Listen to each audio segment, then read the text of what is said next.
Hello and welcome, everybody. This is Power versus Force Part 2.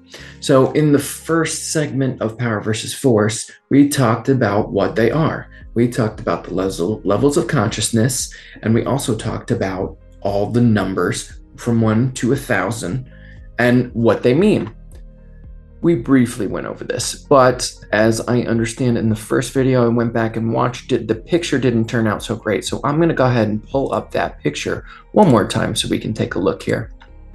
So when we're looking at this map, I told you last video that majority of the world vibrates at 205. And if you look here, that's right at that line. That's right above that line. And about 20 years ago, it was right below this line at about 180. So you can see, as a collective, humanity lives right in this area. We just crossed over into the side of power. So, what does this all mean? It means that our consciousness is at a level that honestly it needs to be raised, but where are you going to go from here? So there's several different ways we can raise our consciousness. One of the biggest things that I've read and found out is that traumatic events that happen in people's lives, near-death experiences, tend to raise people's level of consciousness, so they move up on that scale. But how can you do it? By reading the book Power versus Force, your level will raise. Just by reading the book. But it is a very involved book. It has a lot of points that you really have to think about. So today, I didn't really want to go too far into that. I wanted to talk about testing now. Kinesiologic testing. So what that is, it's muscle testing. We can use our own muscles to ask questions, yes or no questions, and get answers. So what do we need to do? You must qualify permission first. So I have permission to ask about what I hold in my mind, or this calibration serves the highest good.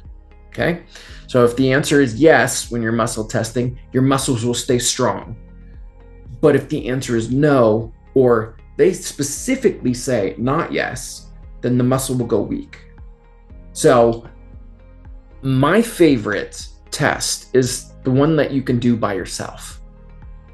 There are several different tests that involve different people, but this one's just the easiest. You can do it. You do the pre-qualifying question. So there's a couple of stipulations around this too, and it cannot predict the future. Otherwise, we just ask everything.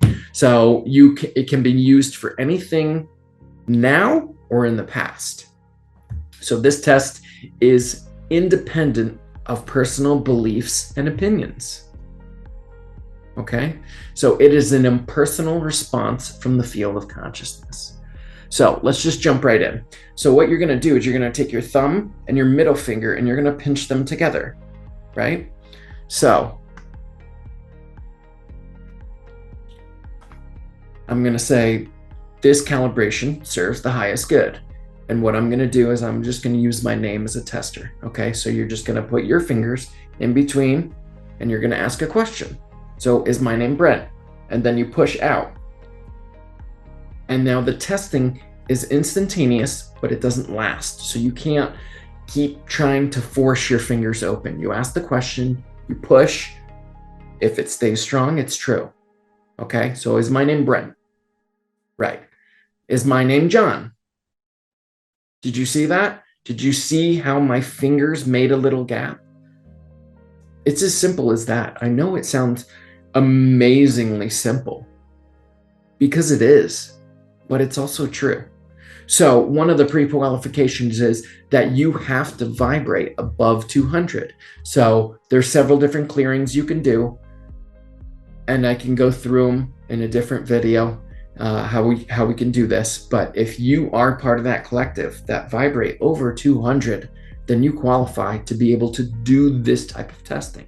Now, one of the cool things and one of the benefits of being able to do it yourself is you're able to test yourself what your consciousness level is. So you would ask, do I vibrate above 200? Do I vibrate above 300? And say, at 300, it goes weak.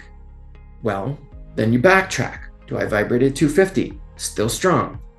Do I vibrate at 275? Weak. Do I vibrate at 260? Boom. Now you found your sweet spot. So we can dial it in as we go. So start big, then dial it in, and then expect that yes or no answer. And really, not yes is kind of more appropriate because the answer could be varying than just a no. So now you've learned how to kinesiologically test yourself at a conscious level. I hope you enjoyed this video. I'm going to make a couple more parts to Power versus Force because it is incredible and I love it. And I hope you too do too. Drop a comment, drop a like, and subscribe. And don't forget, empower your life's quest.